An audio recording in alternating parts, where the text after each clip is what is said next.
Hey everybody, today I am going to be reviewing Leviticus. This was directed by Adrian Chirella. Chirella is from Australia and this is his first feature-length film, and he has chosen to dabble in the psychological horror genre like a lot of directors for their first outing. This one is a coming-of-age tale. This is about a teenage boy and he's called Name, and he lives in this very rural conservative area of Australia. He befriends this other boy in school named Ryan.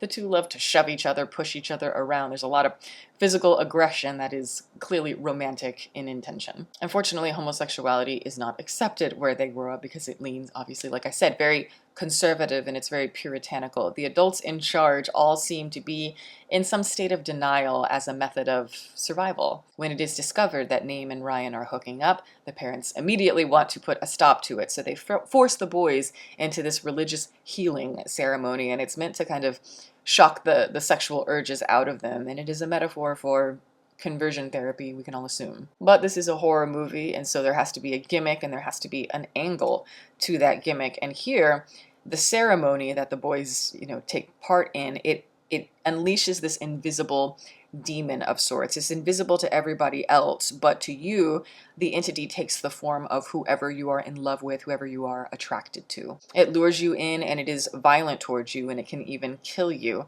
And it's meant to represent, of course, repression, guilt, and shame that can turn violent, or communal shame that can turn violent. But there's also this idea of not knowing who to trust when you're first falling in love with somebody, especially when everybody around you is saying you're not supposed to be with that person and you're not supposed to have these feelings. So there is a lot of baggage attached to this particular romantic connection, and so it reminds me of It Follows in a way, where the thing that is following you directly deals with tainted adolescent innocence. There's a beautiful tone to this movie. Overall, the movie's very melancholy and you feel the pain within it. There are a lot of dark, grim colors as well to kind of create this small conservative town aesthetic. I love the old fake wood paneling in some of the houses and in some of the churches. It has this old school sort of feeling, and I love the images of the sky because they're often cut with the telephone pole wires. I love the unspoken mood because it feels violent. You feel the brutality constantly. It's almost like this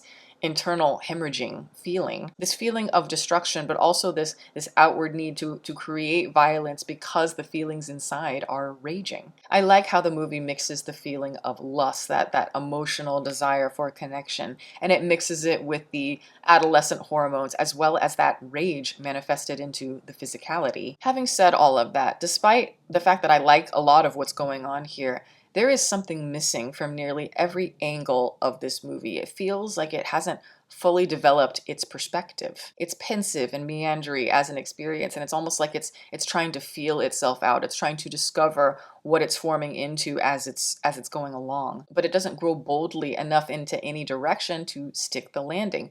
So while it has its moments, and it is interesting, like I said, at times it is a little bit too lukewarm and hesitant for me. The two main characters, the performances are excellent, and I love the way they casted so far as the faces, but the characters themselves just aren't developed enough for this invisible entity to really resonate emotionally. Especially when you add the idea of being in love, there's already that fear of, are you who you say you are? But they don't really build off of that. And I also wanted a lot more out of the relationship between Name and his mother, because I feel like we could have really discovered more about the religious symbolism and her connection to it. Because that is a huge component of the film, the way that people manipulate religion or reject it outright. But all of this, the way that it is presented to us, it's vague and simplistic. I think they could have explored how adults use religion to serve their own selfish agendas, but instead they kind of just skirt over it, dance over it all, and thus the entity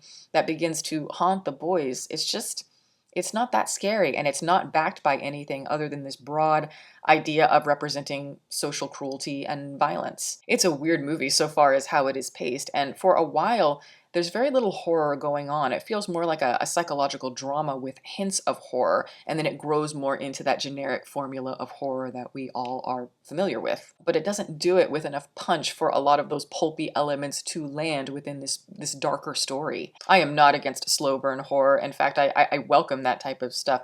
I just feel like this movie, the script, it's almost like we're we're working off a first or second draft. Because the story is a little bit difficult to follow in the first act before the narrative and the concept really start to kick in. It also has moments where it's really leaning into the novelty horror idea and the cheap jump scare tactics, but again, because there's such a seriousness to the movie, it just doesn't feel like it gels as a device. There also isn't much of a climax when you really think about it, and so the film, symbolically, while I could see this ending working, because it does remind me of the ending to It Follows, it just comes at the end of something that was too predictable as it was presented, and there just isn't enough of a redemption arc for the main character or self-actualization. It just doesn't have the emotional effect that I wanted. And it's not scary, but I think it is effective in other ways. Yes, it is half-baked, but I kept wanting to watch it. There was something about the performances, the look, and the feel of it that, I can feel an interesting voice shaping here. I am curious to see what this director does in the future. I just hope we can flesh the concepts out a little bit more boldly.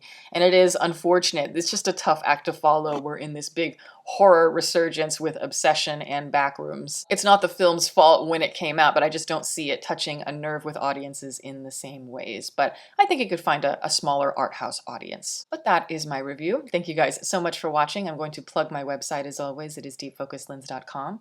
I'm an artist and I do commission portraits. I also sell prints of my work. If that is something that you're interested in, you can always go to the website below. And if you have a question about a commission or a print, you can always email me. My email is in the description box below as well. Also, I'd like to give a shout out to my patrons who are great. Guys, thank you so much for your support. Welcome to all the new members. If you are interested in supporting, the link for that is below, as well as the rest of my social media information. You can watch more videos here and you can subscribe if you'd like. Catch you next time.